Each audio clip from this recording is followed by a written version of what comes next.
These kids will be in the world in 2020. They're going to have to hit the ground running in a way that we never had to. Our children are competing against children all over the world for occupations and professions. The world exists as a collaborative venture, and school has to exist as a collaborative venture. And that's what we need to prepare them for, to work in groups, to problem solve, be critical thinkers, to think out of the box. It's not just all about academics, it's being able to get along. Schools really need to be as much about life as life itself. No two students learn the same way. And they're called modalities of learning. You can learn by listening, you can learn by doing, you can learn by movement, you can learn by doing things with your hands. There's also multiple intelligences. Musical intelligence, kinesthetic intelligence, spatial intelligence. And so we are all good at something. If you want students to learn, it might be a good idea to connect them to that which they're already very good at.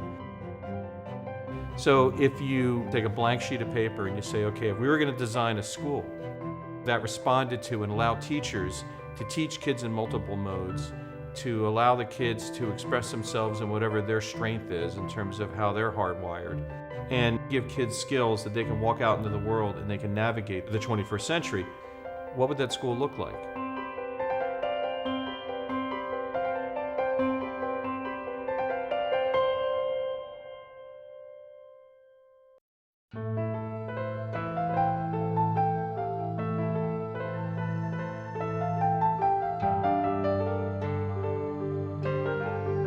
Most schools in America today are built the same way they were in 1940. It's a very efficient way of building where you make 700 to 800 square foot rectangles and you line them up along a corridor. And it's known as the cells and bells model because everyone goes in their cell and when the bell rings you move and you go to the next cell. It's designed for one kind of intelligence, listening, and one kind of teaching, lecture. When we were growing up, the world was a much simpler place. It's an amazingly more complex world in which we live today. Plus, it's a much more connected world. It's a much more global world. So if you were to ask me what is the one difference between yesterday's learning and today's learning, it's that today's learning is about having children be able to think for themselves. So the kind of learning and kind of skills that our students are going to need to be successful citizens of the 21st century will require teachers to change the way they teach.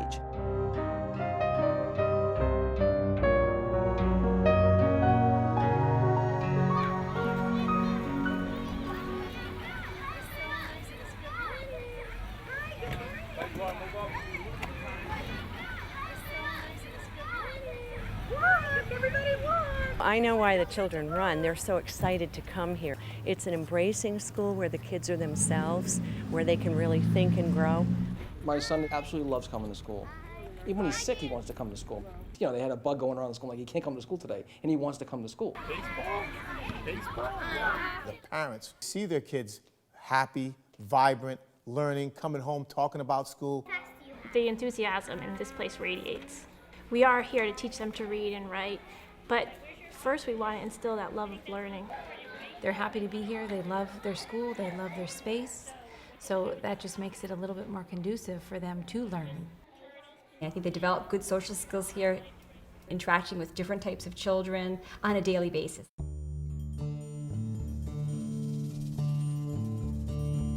We've always been a proponent in this school of flex grouping kids and moving kids from room to room. If you have some kids of certain abilities, sharing their abilities amongst other kids to make those other students grow, but we didn't have the space. Our teachers were very confined to the four walls of their classroom. They were trying to create learning spaces to meet the individual needs of our students, to meet different learning styles and teaching styles.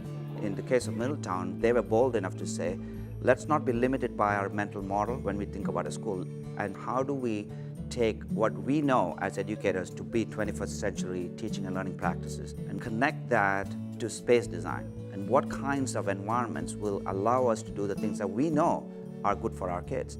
I was kind of a little concerned about that because whenever they say looking forward and something new and different. I was thinking new schools, and I said, that's not going to happen. So the question was, can we try to incorporate some of these ideas that you guys have without spending huge amounts of money?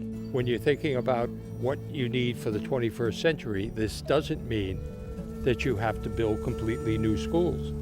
The way to do that is to get rid of the hallways, for one. When you go through a typical hallway, a majority of that space is not used during the day. We light it, we heat it, and other than changing classrooms in between classes for 2 minutes, it's just totally unused space. Most people don't realize this, but hallways in schools take up sometimes 40% of the entire built areas.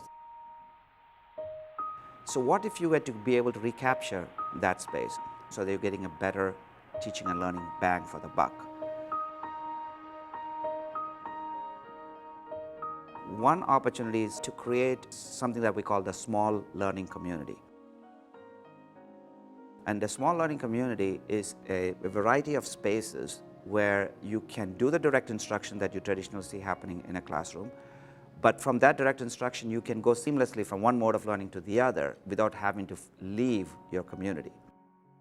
In this case, you have what we call a learning commons. It's a flexible space, very agile, and allows for multiple modes of learning.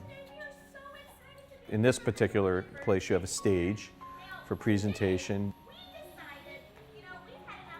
The teachers built their own mini library to augment the school library, and kids are allowed to sit around it and sit, in the little cubbies around it and read. There's project tables, there's animals out here, they have different collections.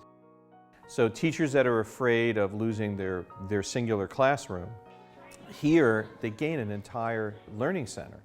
It's bright. It's open to learning. It's a warm atmosphere, warm colors. The windows bring in just the natural lighting. I think just the windows even between the different classrooms, it gives you a visibility of what's going on in the learning center without actually having to go into that classroom to see what's going on. And even the students, they can kind of see what's going on without having to interrupt a teacher. Each of the teachers here has taken one space and said, okay, this is my home base. And then as the day progresses, almost from the start, the teachers actually circulate through the space, because now the teachers aren't instructors, the teachers are mentors. And that is a pretty significant change where the student becomes the worker and the teacher becomes the guide. As we adapt to our students in their individual styles, I believe we need to do that with our teachers too. And what did we learn about the green crab, Shannon? We definitely have let go of that control of certain students, and we take ownership of all the students, of their learning and meeting their needs. And the students, they understand that too. They come to all of us, they work with all of us. My daughter Alicia, when she comes to school here, she just looks forward to it every day. She comes home and oftentimes she gives me the names of other teachers that she's worked with. At first, when Alicia had mentioned other teachers' names, my husband and I, we were concerned. But it actually opened her up to different styles of learning, and each teacher that she has gives a different perspective on her reading or math skills, and she was open to that. Each of these teachers obviously has a different strength, so they play on those strengths. So you're getting the best of each person, and it just amplifies the entire learning experience. When they were building this space, there were many negative conversations going on out there in the community saying like, well, I don't want my child in an open classroom. My child won't be able to focus, or there's too much noise. And I think that we found pretty much the complete opposite. The more you contain kids, the less they're going to learn. So the more you give them the responsibility to learn, the more you let them spread their wings, and the more freedom you give them, the more they grasp at, the more they want to learn. The wheels are turning all the time. We have many children with attention issues here, or behavior issues, where they were interrupting, and because they're moving around so much, they're not in one classroom, and they're not with one teacher all day long. They share the wealth with other teachers, and so that movement has actually helped them and made them able to stay more focused, because they do have that break, or they do have like a change of scenery, which helps them. When I first came here, I was totally confused by where everyone's going, everyone's going in and out of classrooms and coming here and there. And then as I got used to the system, I was like, oh, this is awesome. It works so much better than the regular sit in the classroom. If one kid's behind, in certain areas, they make the adjustments. So I think it works out great. My son is in first grade. He couldn't wait this summer until school would start. It's shocking because I remember when I was going to school, I couldn't wait till summer vacation would last forever. And he absolutely loved coming to school. I have one that's very rigid, likes rules, doesn't like change. She was able to come out of that and be able to go more with the flow. And I think that it's encouraged them to be a little bit more flexible. At first I questioned this environment, and now I feel it has done my daughter wonders. I questioned how she would be in this environment because she seemed to like intimate environments. But as she got used to it, she's actually thrived on it. Her confidence level skyrocketed here. She has opened up and she feels confident with all kinds of kids, all kinds of ages. I think it feels like a family to her. She knows not just the teacher in her classroom, but all the teachers throughout the Learning Center, and she moves from one classroom to the next with ease, and it has done a lot, I think, to improve her self-confidence, that she's not trapped kind of in one room, but she has a larger area over which she feels comfortable operating in. So when we create learning communities, we are just as focused on creating a socially well-adapted child as we are that child be a good learner. In fact, both of them are integrally tied to each other. So this is about social and emotional development as much as it's about academic development. I don't care what profession you are, at some point you're going to have to deal and work with other people for a common goal. It's working collaboratively together, and you know what? There are a lot of occupations where adults can't do that, and these children are learning this at a young age. Sometimes I help people so they know what they're doing. By being a teacher, I think it gives the kids ownership of what they have learned and what they are learning. So if you're teaching someone, reading skills, you have to really be able to utilize them yourself before you can teach them to someone else. I think for the older children, especially with my kindergartners, I think they look up to the first graders, the second graders, and they kind of take what they say and really internalize it. How do you spell law? Learning to listen to one another in the classroom will help them a great deal. I think it makes them more respectful of one another. How do you spell school? S-C-H-O-O-L. Yes. The parents of the children feel fortunate that their kids are in this space. It's an atmosphere I think that every school should have. We want them to leave here wanting to learn, wanting to be in school and loving school, and I think this is very conducive to that. I think what you see in there is exactly what I hoped we would see when I first heard Prakash make his presentation, that you don't have to build from scratch, that you can take a building, you can modify the inside of it and come up with something that's going to serve the needs of the kids in the 21st century. I can stand here and talk about the space and how good it is all I want. The bottom line is, as soon as you talk to that child and you talk to that parent and they tell you how much they appreciate this space, how much the child's learning, and how much they like being here, the conversation and the debate's over.